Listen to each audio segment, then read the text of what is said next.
রাগো গভীর মনোযোগ অন্তরে কান লাগায়া শুনুন। আজকের এই মাহফিলটা দরমন্ডলের গ্রামের মধ্যে হইতেছে গো আব্বা। আমি জানি না কার জানি মা নয়, কার জানি বাবা নয়।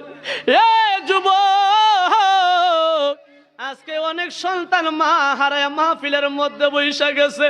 অনেক মা পেটের সন্তান হারায় মাহফিলের মধ্যে বইসা গেছে। আব্বুজিরা রে, আমি সুরে বেলালি একটা কথা বইলা দিতে চাই, একটা কথা বইলা দিয়া যাই। আজকের এই মাহফিলটা দরমন্ডলের গ্রামের মধ্যে হচ্ছে। এ আমার যুবক ভাইরা রে, ও আমার মুরব্বী আব্বারা, আপনাদের কাছে আমি জানতে চাই, এই মাহফিলটা আজকে হয়েছে, আমরা খুশি না বেজার? আরো জোরে কোন। গতকালকে এই জায়গাটা সাধারণ একটা জায়গা ছিল, সাধারণ একজন কোন ব্যক্তির বাড়ি নামে পরিচিত হয়ে গেল। আজকে কিন্তু মাহফিলটা হওয়ার কারণে সাধারণ কোন ব্যক্তির বাড়িটা রয়ে নাই। এই আমার দলমন্ডলের আব্বারা এবার বলতে পারেন, অসুরে বেলালি হুজুর, এই বাড়ির মাহফিল হয়েছে, আজকে কি হয়ে গেল?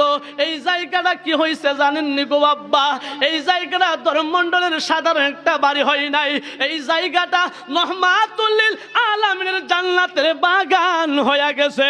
জোরে জোরে কন্যা আল্লাহু আকবার, আরো জোরে করি ইয়া রাসূলুল্লাহ। এই মাহফিলটা হলো বেহেশতের বাগান, ঠিক কি না? গতকালকে অমুক মিয়ার বাড়ি ছিল, আজকে কিন্তু বেহেশতের বাগান। গভীর মনোযোগ, আমি বেশিক্ষণ সময় আপনাদের কাছে ব্যয় করব না। আজকে তিন প্রকার মানুষ এই মাহফিলটার মধ্যে বইছেন গো আব্বা।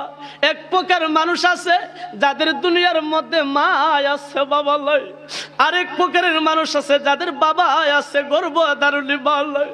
আরেক প্রকার মানুষ আছে গো যাদের দুনিয়াতে মা ও নাই, বাবা নাই। জবানটা কইলা কোন কথা ঠিক না বেডে? মাহারা সন্তান আছে কিনা নাই? আরো জোরে কোন। আপনি আমি হইলাম স্রষ্টা, আপনি আমি হইলাম সৃষ্টি, মালিক হইল স্রষ্টা। আল্লাহ পাক রব্বুল আলামিন দুনিয়ার মধ্যে কিসের জন্য আমাদেরকে ফাটাইলেন? রং তামসার মধ্যে ফইরা জীবনটা কাটাইয়া দিলাম। এ বন্ধুরি, আজকে আমার ভাই একলাস মিয়া এত সুন্দর মা বাপের সামনে একটা মাহফিল সাজাইছে। আজকে মা নাই, বাবা নাই, মা বাপের কথাটা স্মরণ করে মাহফিলটা সাজাইছে। আমারে বারবার কইছে, হুজুর আমার মা নাই, বাবা নাই। আজকে না জানি রে আমার ভাই একলাস মিয়ার মতন কার জানি মা নাই, কার জানি বাবা নাই। যুবক, আজকে মা